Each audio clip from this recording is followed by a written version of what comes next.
Hey guys, George Messa here, Third Eye Edify podcast, with an episode that I think is a long time coming. Could have easily been the first episode. It could have easily been something that we can look at in broad or otherwise terms in a lot of different directions. But some of the things I found were pretty surprising, and I hope that we can enjoy these ideas together and maybe even start a full-on discussion because of it. It's a never-ending conversation. And there's so much to the ideas presented that it's impossible for one episode. This could be 20 hours easily. So let's get to it, right? Like, subscribe, share. Find me on Rockfin. If you're watching somewhere else, you're not going to get everything I do. I almost considered separating this episode into two parts. One free, one exclusive to Rockfin. And I don't think I need to, but some things that are going to be coming up are too hot for TV, so to speak. And that's a great reason to get on over to one of the best platforms out there. And you may have noticed, this being episode 16, we had 15 last week. You may have noticed, if you're not on Rockfin, that episode 14 is not here. It's not on any other channel. It's exclusive to Rockfin, and I didn't think I could get away with it. I'm not necessarily saying that being banned from YouTube is a bad thing. It's kind of a badge of honor at this point for content creators in my field anyway. But I wanted to just avoid it altogether because I said some things that may not have gone well in their algorithms. And there are algorithms, trust me. Having said all that, what are we here to talk about today? Metodo Scientifico, in Italian, the scientific method. It's not the primary focus, but it led me down a path that I was already considering. And why don't we just at least start with the usual? What does it mean? What are the definitions associated with it? And what are they claiming to be the impetus for these things? What started the scientific method? You may recall in a previous episode, possibly episode 4, I had mentioned that you can't call a starting point out to this. Cavemen looking at their fingernails, cavemen, if we take them as prescribed, fingernail maintenance is science. Storage. Looking at the sky. This is science. This has been going on since humankind existed, whenever you think that is. And the more we learn things, as the thumbnail shows, pseudoscience seems to be winning the hearts of many over science. Whatever you want to call the white lab coat version of science. Who's winning in your mind? Or are we finally coming back to things we already knew that were taken away from us? Do you think that the powers that should not be are keeping us away from using the scientific method?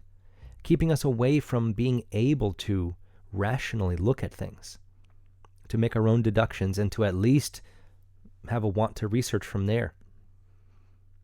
I always say they're taking us away from the natural world. And the more they get you to think what they want, the less you're using the scientific method. So what is it? What does the internet say scientific method is? It's an empirical method for acquiring knowledge that has characterized the development of science since at least the 17th century. More on that in a second. It involves careful observation, applying rigorous skepticism about what is observed, given that cognitive assumptions can distort how one interprets the observation. A little later on, it goes on to say, the development of rules for scientific reasoning has not been straightforward. What's not straightforward is the information we get in the realm of a lot of different sciences, in my opinion. I'm a big proponent of the idea that things that are too humongous to comprehend, that are still visible to the naked eye in the sky, and things that are too small for us to ever be able to see: germs, atoms, things that haven't been proven are passed off as fact, laws, and that you don't need to look any further. We've got all the info. You just keep watching Netflix and everything's going to be just fine. And don't forget about sports, ladies and gentlemen. Always watch your sports now. So, 17th century, they're claiming that potentially the scientific method wasn't established until the 17th century, the 1600s. That is very, very recent. And I'd like anyone's opinion. Please leave a comment. Do you feel that that's even reasonable to put down on paper? Is that even a reasonable thing to say? At least since the 17th century? Now, at least, of course, is their little disclaimer saying, yeah, it could be older. I assume they don't think truly that there's never been scientific method before then, but they're trying to say that the worked out 6-step scientific method that we have now really didn't come into fruition until then. And wait till you see what I have to show you as far as what book, if we want to call it a book, is potentially the reason for this. Who's behind it? What was happening at that time? When was it? And what was the main focus of it? If you don't already know, a lot of it may surprise you. And I hope that it does. That's why I'm here, of course, at Third Eye Edify. So what is the 6 steps of the scientific method? I'm sure some of you already are well aware of this, but let's quickly get it out so we can discuss it and then use it for the rest of our discussion here. The rest of this presentation, we'll call it. So number 1, observation and question. You see something, you question it, you want answers. Of course. Research the topic area. A sensible approach. This is completely lacking, I would say, nowadays. The nature of news headlines proves it. People share news based on the headline before even reading the article. This happens very often. And sometimes there's a sarcastic nature to the title, and it's the complete opposite of what they're saying, and it's on purpose. It'll say, so-and-so is a great leader. And then you read the article, and it's trying to tell you that they ain't a great leader, and they're trying to tell you why. A simple example, of course, but so on and so forth. Number 3, hypothesis. Come up with your own hypothesis. Because the idea is you see something, you have an idea about it, now you want to prove it. Next, of course, is test with experiments. Something that maybe should have been done a little more thoroughly with our most recent mRNA vaccines. Perhaps, maybe not. A conversation for another day. Analyze the data and report your conclusions. Now, reporting the conclusions is the part where, whether or not you're a scientist in the field, do you get to genuinely report conclusions? Maybe not. Maybe you noticed that your door wasn't closing all the way because of the change in temperature and that you had to make a quick adjustment to it. You used the scientific method, you assessed it, you figured out the problem, you fixed the problem. Do you report your conclusions? You might be able to tell the rest of the household, hey, this door works now. I guess that's it. That's the reporting of the conclusion. So we really do the scientific method in full all the time. And it's not because of modern creature comforts or anything like that. We have always done the scientific method. I keep saying it. We're all scientists. We're all musicians. And we're all quite amazing, as a matter of fact. We might all be geniuses if only we could put our minds to the right things in the right way. If only we had the time. If only we weren't working 60 plus hours a week. Wouldn't we have the time? I would think so. So, having mentioned it, now showing it, we get a wonderful little circle. Because sometimes you got to start it right over again. The nature of science is that this is being repeatedly done over and over again by many different people with the same observation and question. Maybe a different hypothesis, maybe the same. But the bottom line is that we're supposed to scientifically get a number of ways to see something and hopefully come down to the best or most accurate choice, or the one and only accurate choice. This is the nature of it all. This is what people have been frustrated about lately, I think. It seems like this isn't happening as much as it should be when people's lives are at stake, whether you believe in chemtrails or 5G or vaccine or whatever you want to call out, fluoride and toothpaste and water, packaged foods, walking into 7-Eleven and trying to find something healthy for yourself that's not just a packaged fruit. That idea. And I agree. I couldn't agree more. Anyway, keep these things in mind. We're going to be discussing what history tells us really brought this into fruition. And it wasn't the 17th, it was earlier. Not much earlier. But it does have to do with somebody named Galileo, who I'm sure you have all heard of. Galileo Galilei, or Galileo di Vincenzo Bonaiuto de Galilei. And he was born the same year as Shakespeare, by the way, 1564. This is February 15th, 1564. Now, soon, we're going to have to quickly get out of the way the old-style, new-style dating system, as in Julian Gregorian calendar. I'm going to have to get those things out of the way, but because that happened, the changes were happening. And there's some timing issues that lead to a whole slew of events that hopefully will be interesting for you to find out about if you did not know about them. And I don't think this is genuinely common knowledge. Generally, I should say. Galileo is credited for really pushing the scientific method because of a book called The Assayer. Assayer. Now, before we talk about what it was, why don't we talk about what assay is? You may notice it sounds like essay, E-S-S-A-Y, which I'm sure you've all written some in the past for school or maybe just for fun. But 1623 this was released. So yeah, maybe it is the 17th century. Somebody born in the 16th. And again, this is what they're crediting. They all credit this as really pushing forward the scientific method. Now, I have it. I can't really find it in a solid form, but I have this printout, and it does say abridged, the only translation I can find. Now, whether it's abridged or not, that's a damn shame. I'd like to have the whole thing, but as usual, I probably need to be able to read Italian, because this was written in Italian. The person who translated it may have translated the whole thing, but this particular one, the abridged version, I'm not sure if I have an even more truncated copy or not, because as you know, with most books of this nature, research books, there are footnotes, 1, 2, 3, as you're reading. We lose some. I think it goes from 1 to 3, and then from 4 to 8 or something. It skips footnotes. There's pieces of this missing. I don't know what's missing. There's a relative flow to it. Doesn't seem like what is missing is noticeable, but it's a translation. This guy could have done whatever he wanted with this translation. I'm sure I got the meat of it by reading this. But it's only 26 or so pages. So keep that in mind too. So what is assay?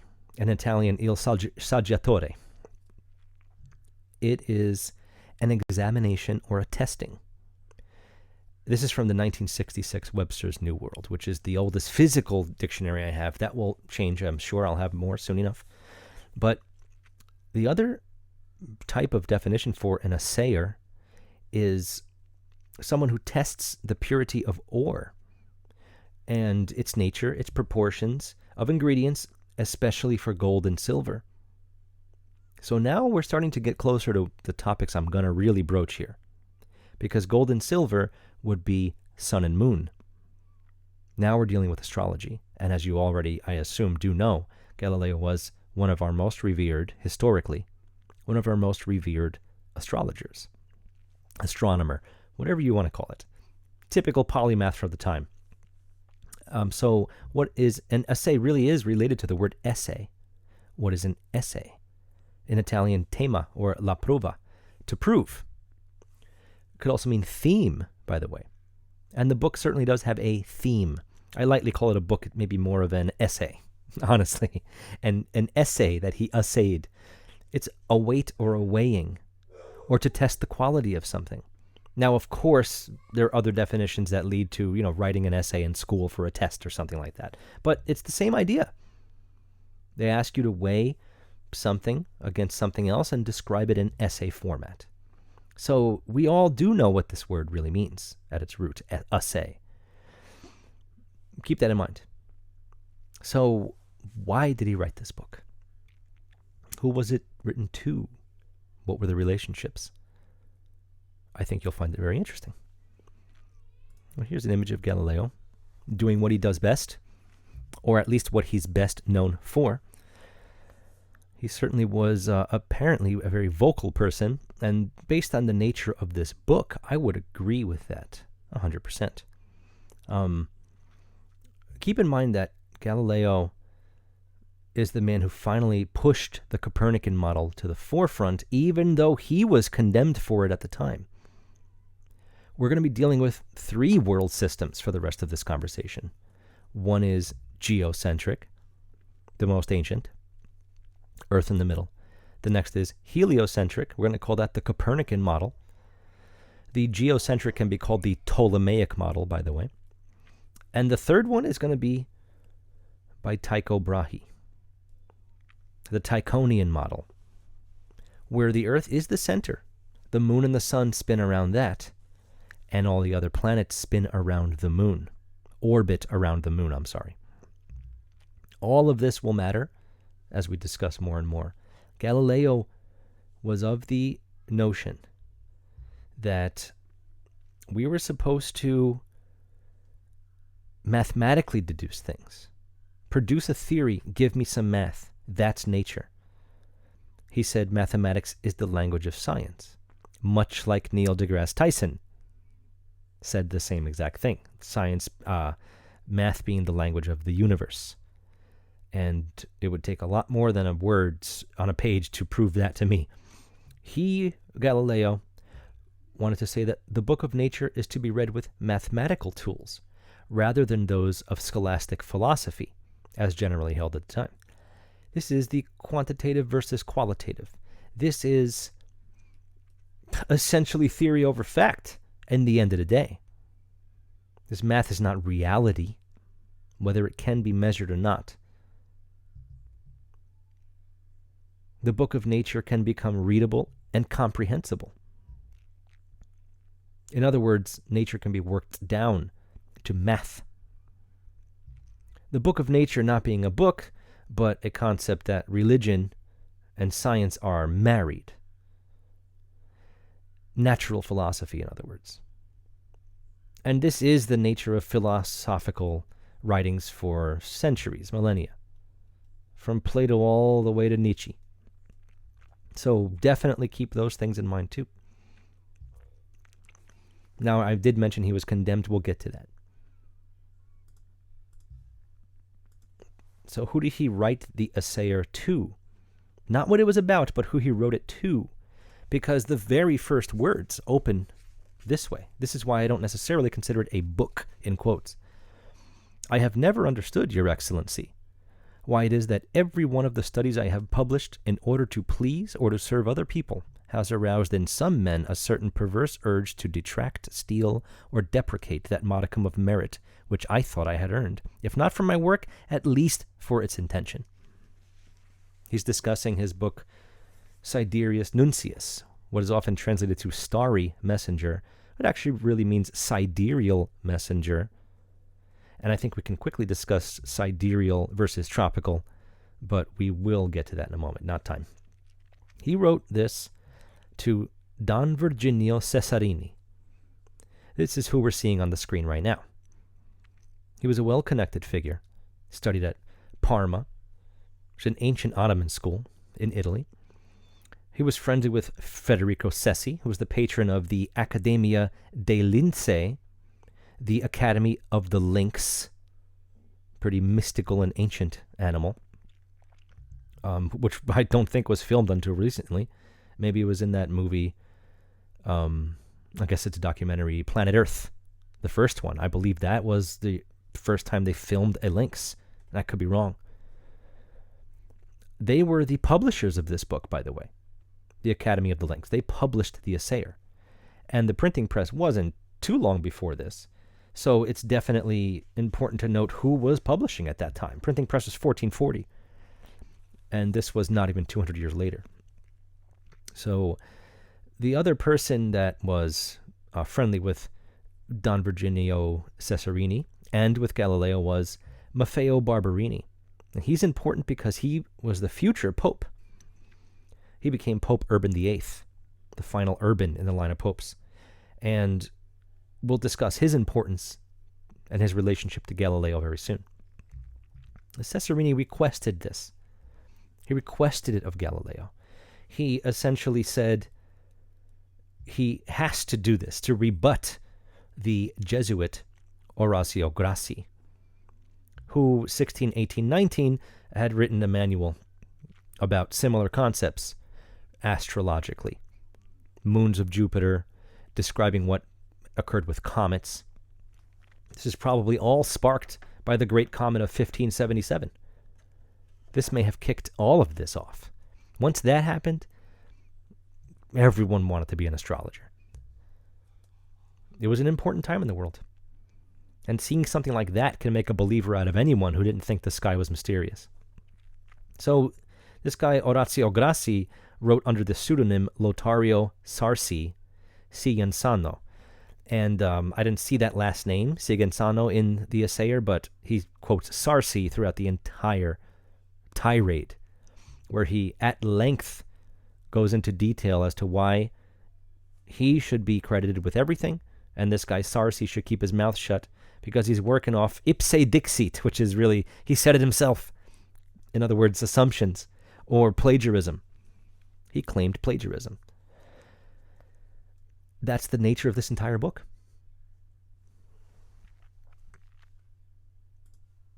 This entire book is him keeping his good name and making sure that he is seen in the right light when regarding his discoveries of the four main moons of Jupiter. They're known as the Galilean moons, actually. Io, Europa, Ganymede, and I forgot the other one. Oh, Callisto. Sorry about that. Callisto.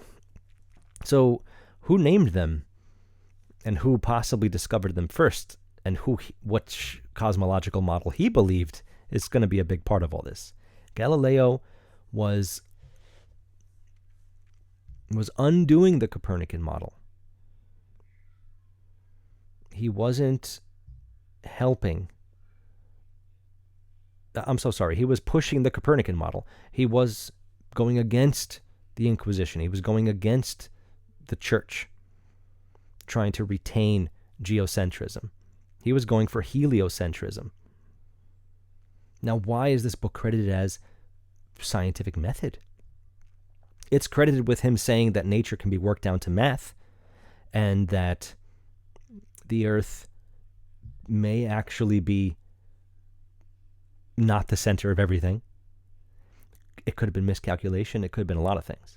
But there's a lot of factors coming up that have some pretty big implications as to why he even had a say in this. A say. I didn't mean that. Why would he have such clout? Yeah, we know him now. But at the time, he was doing some big things. He apparently created a telescope. He's not the creator of it, but he made one based on ideas. And several people made them right around the same time. So, again, important stuff, really. This is a big, big, big moment in history. It's huge. So, like I said, this guy, Lotario Sarsi, the pseudonym that Orazio Grassi used, was claiming that comets were celestial bodies which appear to move beyond the moon. Galileo said he said this first. Grassi referenced some of Galileo's work without mentioning him, and this dispute turned into this book. Galileo claimed Grassi was merely based on ipse dixit, like I said, which was, that's fair, but as far as scientific method goes, he doesn't do a ton of proving. He writes this book, much like a movie sequel, assumes that you saw the first one and you know everything already. This book was written to a close friend of his. Almost like yeah, man, go get him. And it wasn't really a, whoa, man, you really are amazing. It wasn't really like that. This is my opinion, by the way. Go read it. The translation's readily available online as a PDF. The translation by, Stillman Drake, spelled just like you think it is. And this book could have come out much sooner. We're dealing with this Oratio Grassi, released in 16, 18, and 19, is when his plagiarisms came out. Now, Galileo's also going to accuse somebody else who may be even more important, Simon Mayer or Simon Marius. Keep in mind what I said in the previous episode, particularly episode 12, when you're looking for information, it's not always just one name. You have to look up either one of those names to find information on this guy. And he apparently was the one to discover these moons. So we'll get to that. That was 1609 and 1610. So this book is coming out almost 14 years later, The Assayer. But he waited. Why? He was, like I said, patronized and befriended by Maffeo Barberini. This was going to be the Pope. When he became the Pope, 1623, then Galileo thought, okay, now I've got the Pope on my side. I can release this without any retribution. Keep in mind that, and that didn't happen, by the way, at all. So keep in mind that, let's get a little look at the Pope here. Is Pope Urban VIII, Maffeo Barberini, who was a part of the Inquisition for the Galileo affair. Now in 1610, and keep in mind the dates are going to jump around with this, it's hard to put this in straight chronological order for it to make sense, so it's kind of a little Pulp Fiction action right now. The Galileo affair, which began in 1610, saw Galileo under trial and condemnation by the Roman Catholic Inquisition because he was going against the geocentric model. He was going against Ptolemy and bringing Copernicus back to the light, who released his book not too long before any of this. The Copernican book that everyone should be aware of from 1543, On the Revolutions of Heavenly Spheres. I have read this book. I read the whole damn thing. And there were no telescopes yet. Keep that in mind. This whole moons of Jupiter thing that's going to come up in 1609, 1610 with Simon Mayer and Galileo. Take notes. There's a lot of stuff happening. I know this. This is the beginning of the telescope. Everything before this was naked eye observations. They had tools, they had units that they were using, but no telescope. Keep that in mind, as I've said a million times already this episode. Here's an image of the Galileo affair. And the unfortunate part of all this, regardless of how Galileo is to be perceived or how you should feel about him, at least he was working towards something.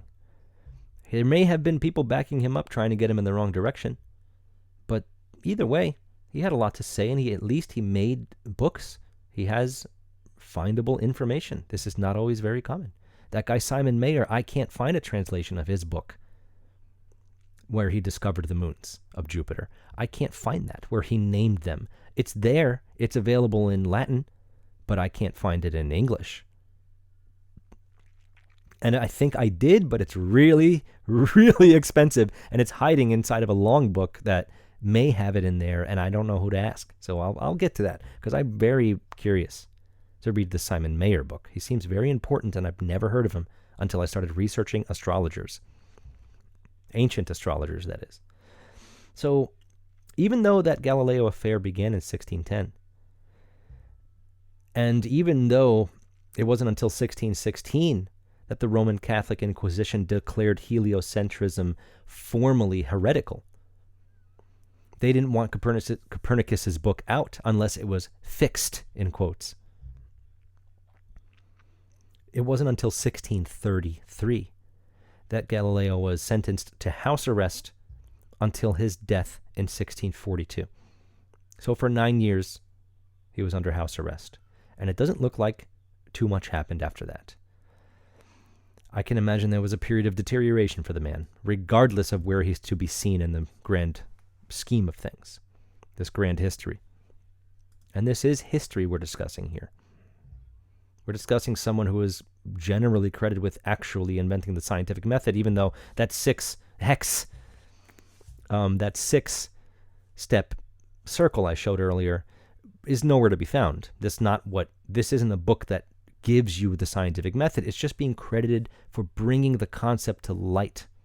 And after reading it, I don't agree, but I'm also reading the abridged and possibly further truncated than that translation, where I'm missing footnotes, or footnotes are being skipped because obviously things are being skipped.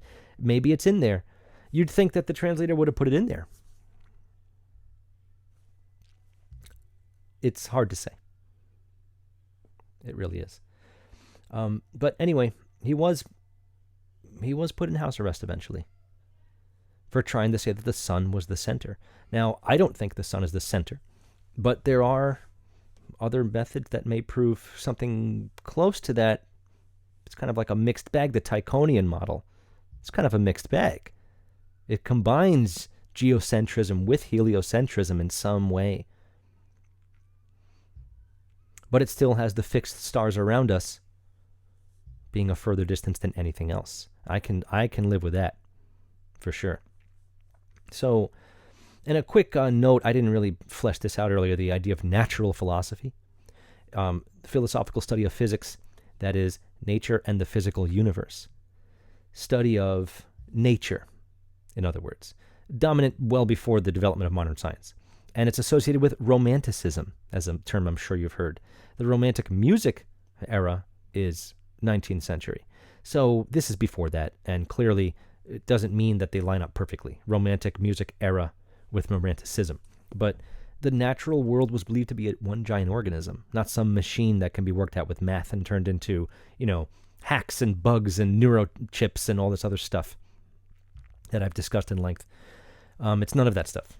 So now we're relatively speaking getting up to where I want to talk about Simon Mayer a little more, because this is the brunt of what really got this whole thing going, this whole episode. Galileo mentioned Simon Mayer briefly in the Assayer, the version that I have. The whole thing is about this guy Sarsi, who was really Orazio Grassi. But he mentioned Mayer because Mayer took credit for finding, and still actually is credited with naming, the four main moons of Jupiter. Jovalis, jovial Jupiter. The book that Simon Mayer wrote is Mundus Jovalis, the moons of Jupiter. So now writing a book doesn't mean that that's it. You doesn't mean that you were the one, but the timing does matter. And there's a very surprising result that I think some of you will be quite surprised about, as a matter of fact, with 20th century court cases proving things about this. 20th century from the 17th, from the early 17th, by the way. That's crazy. It's crazy. There's 2 trials to mention here, actually. Actually, there's 3, perhaps. Do I have it? Let me see. There is... We'll get to it. I don't want to say it yet. So we have to quickly get out of the way, is that we have this concept here. Sidereal and tropical. Sidereal seems more based in reality. The tropical is just going with the time frame they're giving you. Much like the idea of daylight savings time. But there was a transition from Julian to Gregorian in various European countries. Now, this is not the same exact thing, but this time change, this date change, it took a long time to settle, from 1582 all the way to 1923. There was the New Style Calendar Act of 1750 from Europe. Great Britain, Ireland, British Empire, much of eastern USA and Canada all adopted Gregorian in 1752. I didn't know it was then. I thought it was a little earlier, actually. So how did they correct it? They corrected it by 11 days. So after Wednesday, September 2nd, 1752. We skip from the 3rd all the way to the 14th, 11 days. So after September 2nd, 1752, the very next day, so we could get to the Gregorian calendar. Also, Julius, Augustus, Gregorian, these are all Roman ideas. We jump to Thursday, September 14th, 1752. Very interesting. And this is going to come up in a lot of other things, and it's often quite a debated thing. The sun and constellation, we can talk about that another time. That's a whole different idea here. But good to get that out of the way, because I want to make sure we do thoroughly discuss how Galileo claims to have found the moons first versus this guy, Simon Marius. You'll notice in the top left, concentric circles, 4 stars being the 4 moons, and there's the sign for Jupiter. Kind of looks like a 4 next to the center dot there. And here he is in the usual Masonic-looking, tarot card-looking style. Nothing surprising here. But, again, can't find this book. This guy supposedly discovered at the same time Galileo did, basically the same day, almost the same exact day. They each had their own telescopes to work with in different places. And he lived from January 10th, 1573 to January 5th, 1625. Just missing that birthday. And same thing with Galileo. He, like I said, was born February 15th, 1564, and he died January 8th, 1642. So again, right before that birthday that he had coming up. It's a sad thing, to die near your birthday. It's a very sad thing, I think. So I should have finished, I'm so sorry, I should have finished my conversation about old style and new style dates, OS and NS. We changed, apparently, because these 11 days that I mentioned, we changed because Easter drifted from reality. And they wanted to change the amount of time in a year from 365.25 days to 365.242 days. Now, drifting from reality, October, OCT being the prefix for 8, is our 10th month. December, Dec, is 10. It's the 12th month. We're already drifted from reality. Daylight savings takes us from reality. 10 months, 12 months, there are 13 moon cycles a year. We're supposed to have 13 months. Everything's way off. And keep those things in mind, please. So, back to this guy, Simon Mayer. There's a strange little push and pull on the internet where even the same site, like Wiki, has him as one of the first observers of the 4 largest moons of Jupiter. And publication of this led to accusations of plagiarism. Of course, Galileo is going to win. He put the sun in the center. This guy was working with the Tychonian model, where again, the sun and the moon orbit the Earth. All the planets orbit the sun during that. It would explain precession. Having the sun orbit while another orbits around it would create precessions. So that is something to think about. I'm not saying anything's right, by the way. That's not what I'm here to do at all. I'm here to bring this information to you. An image of the Tychonian model. All of the yellow is what surrounds the sun. The blue circle, the light blue circle, has the moon and the sun surrounding the Earth, orbiting the Earth, and the fixed stars are all on the outside. It's an interesting thought. It all happened here. Tycho Brahe's very own Uraniborg. He was given the option to build a facility, a beautiful place where he could be the astrologer he always wanted to be. He did a lot before the telescope was invented. And then he had a telescope made for him. He had a printing press on site. Imagine that. It's an incredible thought. In all honesty, it's a pretty incredible thought. So, what about this Mayer guy? Why should he even get any credit at all? He's not Galileo. He believed the Tychonian model. He's an idiot, right? But based on scientific method and based on these times now, we can see that maybe he did. Maybe he did. He was sent to study with Tycho Brahe, and he already adopted the model, but he may have only been with this guy David Fabricius, who corresponded with Kepler. Kepler was Brahe's understudy and took over after him. And his stuff is quite well regarded as well. But he works on the Copernican model. He kind of just forgot all about what Tycho Brahe brought to him, and then is now known for helping promote the sun in the center.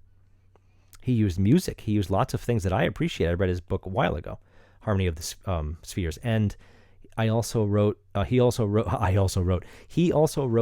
a book, a little tiny book called The Six-Cornered Snowflake. You should, if anything, you should read that just to see how well educated these people were. Most people couldn't dream of slapping that book together. The kinds of geometric shapes he clearly drew very well. The kinds of concepts he was discussing, he was questioning, why is every snowflake 6 sides? It's an incredible question. Why is the scientific method 6 steps? I don't know. Why are our initial scales known as hexachords in music? The gamut, musical gamut, was built of hexachords. There's a reason. So, this guy Simon Mayer was no joke, by the way. He was the official translator for Euclid's Elements, the official German translator for Euclid's Elements, which is still essentially the most well-regarded book for that, for the ideas of math that we still use today, especially geometry and trigonometry, things like that. He saw the Galilean moons of Jupiter in November of 1609. Keep these dates in mind as I describe more. They both made their own telescope for this discovery, him and Galileo, by the way. Simon Mayer and Galileo. They made their own telescopes. So Galileo, it says December 1609 or January 1610. That's what I get, right? And still got that push-pull where there's a decidedly difficult thing to figure out. It says one of the first observers on Wiki, yet. In 1903, a jury of the Netherlands ruled Simon Marius the first to discover it. This was ruled in a court. Marius made the discovery, but he didn't notate it until December 29th, 1609. Julian, old style. Add 11 days, because they cut the 11 days off, it's actually January 8th, 1610. One day after Galileo claimed it. Marius disagreed with the stars' distances. He was under the impression, I believe, that if we can see these stars, they would have to be way bigger than we can ever imagine. Much bigger than we're told they are now, by the way. And maybe he was right, who knows? He was against Copernicus. He was against Galileo.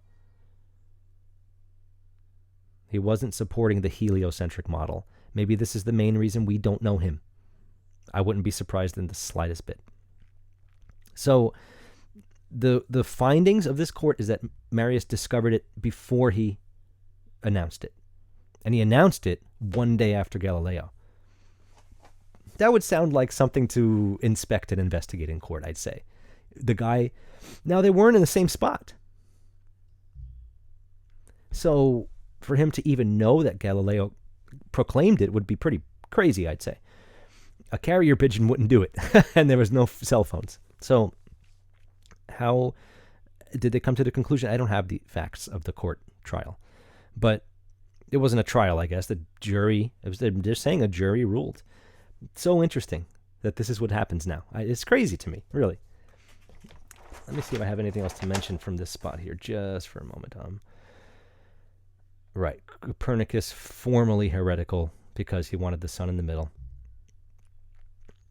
I thought there was another court case that found something, just why, yet another Johannes in a long line of Johanneses, by the way. Johannes Kepler, Johannes Gutenberg, Johann Sebastian Bach.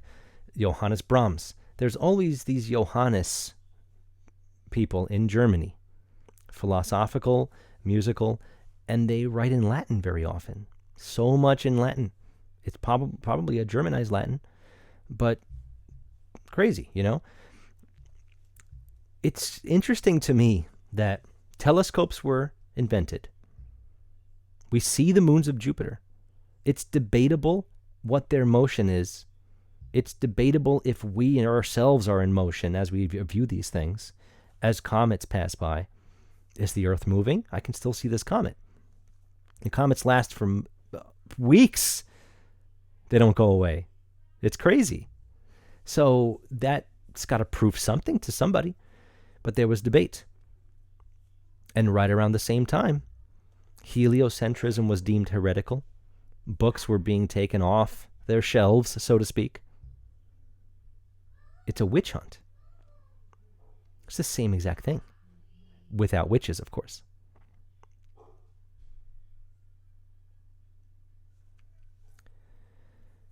There's so much more to mention here, of course. But, where to go with this? Where to go is, this is not going to be the last episode on this. I have kicked off yet another research journey for myself. And I wonder what you guys think. I may have bounced around a little bit, but I hope you were able to follow most of that. Scientific method apparently comes into fruition because of Galileo. Galileo was sent to house arrest. Only realized much later that, I guess he was right, even though I don't think he was. But he was just one of many trying to find answers. They all had different telescopes. I don't know if there was a standard to it. But they observed things. And through these observations, they came to conclusions. And they posted them. These are the methods of the scientific method. Don't tell me that the assayer pushed it forward, or that 17th century is probably when it started coming out. Impossible. That's not reality to me. And neither is math. Wikipedia claims that the Tychonian model is mathematically equivalent to Copernicus. They can say crap like that all they want. I don't. Where's the proof? It's always just some quote. Marius may have been one of the first. Marius is the first. Now a jury says he was definitely the first. There's a lot of pushing and pulling going on with this kind of research. But sometimes you have to go right to the source and read the damn thing. Because after reading that Copernicus book, after reading the assayer, I don't see where the notions they're supposed to be applauded for are coming from. Maybe at the time, it was a different story. But I also think that not nearly as many people would have seen it as nowadays. And it's there for you to go look at. And I suggest that you do. Go read the assayer. It'll probably take you 2 hours if you bother to research one or two little things as you're reading it. It's not very long, this abridged version that's missing things. So I think I want to leave it at this point. Witch hunting and the idea of ostracizing people from society because of certain ideals where they're not free to speak or think is here also. Yes, freedom is not free. But if we are supposed to be free, show it to me. I probably wasn't even supposed to say a quarter of the things I said here without placing myself in a box and running away to a safe space, like Rockfin, to say, I can say what I want now without worrying.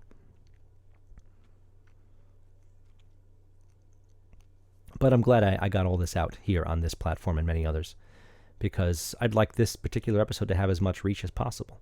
I think this is very important stuff. And I think that not that I'm doing it 100% right, but the approach that I'm taking is the approach of the scientific method. I had, and I'm going to read it word for word on purpose, I had an observation and a question about the nature of the scientific method, its origins, and the assayer especially. I researched it. I've been researching it, but I went especially hard in the paint this week. I had a hypothesis about how right Galileo may have been. right or wrong, whatever you want to call it. I had a hypothesis about Simon Mayer being shown to be wrong, even though he was first, and Galileo was wrong in this book that is supposed to be this great book that started the scientific method. I tested it out with experiments. Well, not necessarily, but I certainly put things next to each other to see how they lined up, to see what the overall consensus was. It's the best I can do with that. I analyzed everything I had, and I'm reporting my conclusions in video format in this presentation. I would say that's, generally speaking, as scientific method as I can do on a show like this in this format. Because I'm essentially making a mini documentary every week, I guess, in a certain way. A live documentary, we'll call it, because I'm just going. I'm not just reading word for word everything, of course. But I hope that you learned something today. I hope that you found some new information out. And I hope it inspired you to check out some of this stuff. Because it does affect our daily lives. There's more space footage than ever. And it still doesn't look very good. So when the HD stuff starts coming out, when they show us passing through the atmosphere, I will be a little more satisfied. And until then, we're just going to have to hold our breath, as we often do. Remember that the idea of a witch hunt can exist in many forms. And just because you're potentially a victim of it doesn't mean you're wrong. I don't think many people now think that that whole period of time was a very good thing. For lots of reasons. The stigma I was trying to get rid of in episode 12 was the idea of what a witch is. Because that stigma has not gone away, and it's back in full force, in my opinion. It's very unfortunate. Plenty more of that for sure to come. And plenty more to come on this show. Once again, I hope you guys enjoyed it. Please find me on Rockfin. Like, subscribe. There is so much there. So much to find. So many great content creators that are exclusive to the channel or have tons of exclusive content.